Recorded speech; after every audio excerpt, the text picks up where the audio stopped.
Hey guys, so we're out today with the Stake and Shoot target from Challenge Targets, and if you stay tuned here at the end, you're going to get a code to save 15% off these targets.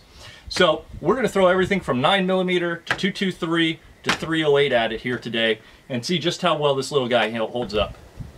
Alright guys, so I leave mine assembled all the time, but if you wanted to take it apart on the way back to the range, you're only going to save yourself this much room, so I just leave mine assembled all the time. But if you do want to, all you need right here is a wrench. That's it. You can use a socket wrench, crescent wrench, whatever you'd like.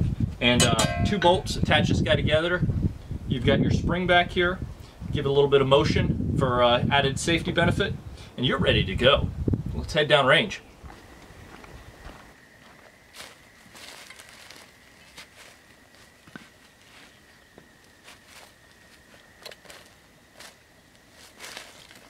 That's all it takes, guys. Walk up, stake it in the ground, you're ready to get shooting. Let's hit it. All right, guys, so let's put some 308 rounds into it and see how she does.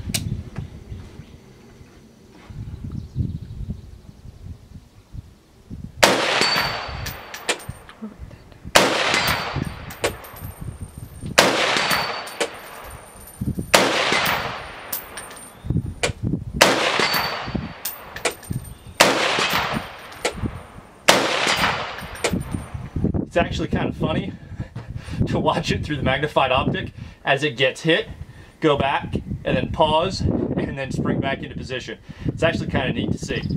Hey guys, time for some 223.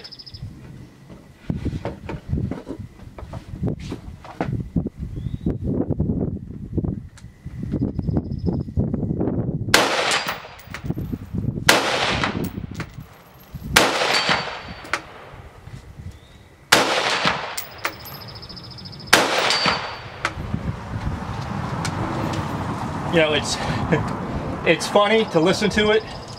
You can't see any movement really at this distance without a magnified optic, but it's interesting to hear that pause and hear it ding back at 100 yards. I'm so used to shooting steel with handguns at 10 yards that the response is almost instantaneous. So this is a lot of fun, guys. I'm really enjoying this. Let's go down and take a look and see what it looks like.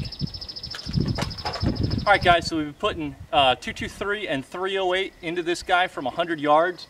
And as you can tell, it's making quite a bit of splatter. It actually has a nice little cut line here in the ground, kind of. A couple of those rounds I was hitting a little to the left on, so it's turned our target a little bit. One thing you want to note when you put this guy into the ground is to keep, right now the ground's pretty wet. If you know some of my past videos, we've had a lot of flooding issues up here. It's a really damp, wet, soft ground. So it's turned itself after a couple dozen rounds in the ground, just a little bit offset, not too much. If I would have had something to drive it down a little bit deeper, it would have probably would have prevented that from happening on the back. There's a little flange that'll keep it from splaying to the side. So that's kind of my fault for not putting it all the way down, and that top dirt is just kind of so loose, and you can kind of feel it as you turn in here. It's actually the ground that's actually just giving way because of saturation. Anyway, you can reset these targets. A lot of people will use it just by hitting with black spray paint. I know for me, when I get out at 100 yards, past 100 yards, sometimes with iron sights, it can be difficult to pick up a small black target the older I get. So far, still at 100 yards, I'm good. But if you're getting older and you're curious about what you can do, pick up a can of pumpkin orange spray here, and you can take this and use it to reset your target, but in something that's going to be a little bit easier for you to see. You might want to get the fast drying one though, because this guy says it dries in 10 minutes or less. So you might want to pick up something that dries a little quicker. Let's put some 9mm into it and see how it does. All right, guys. So with 9mm, you can get a little closer to the target. Normally, with the standard handgun size barrel, I'd be at 10 yards. But because I've got the longer barrel, which is going to give us a little more feet per second, I backed it out probably closer to about 15 yards from right here. So let's see how she does with the VR9.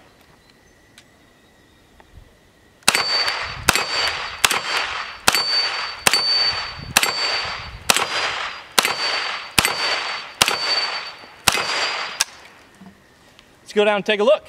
All right, guys, so some 9mm full metal jacket rounds out of the VR9 from about 15 yards. Again, just likes to take a lick and keep on ticking. The interesting you'll note is I hit some around the corners here, and it still didn't spin it around this time. It just goes to show you that 15 yards with a handgun round versus 100 yards with a rifle round, there's no contest between people trying to talk about stopping power, other things like that. The rifle is hitting far harder than any pistol round you're going to come across. Anyway, I'm not really a fan of the pumpkin on here. I have to put a couple more coatings. So I'm just going to send this back to its factory condition here.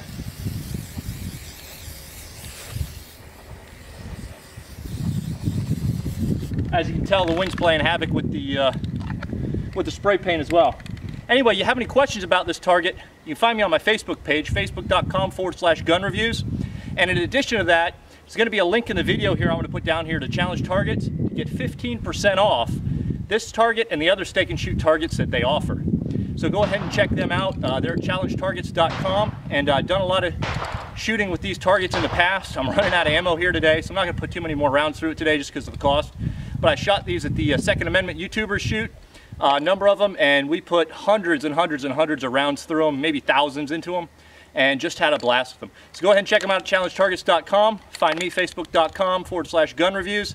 We thanks so much. Be safe out there, guys. That's it. You're ready to go home. One thing to keep in mind, don't spray paint this 2 minutes before you're about to leave. If you're going to spray paint it to reset it, give yourself at least 10 minutes before packing up so it dries. Be safe.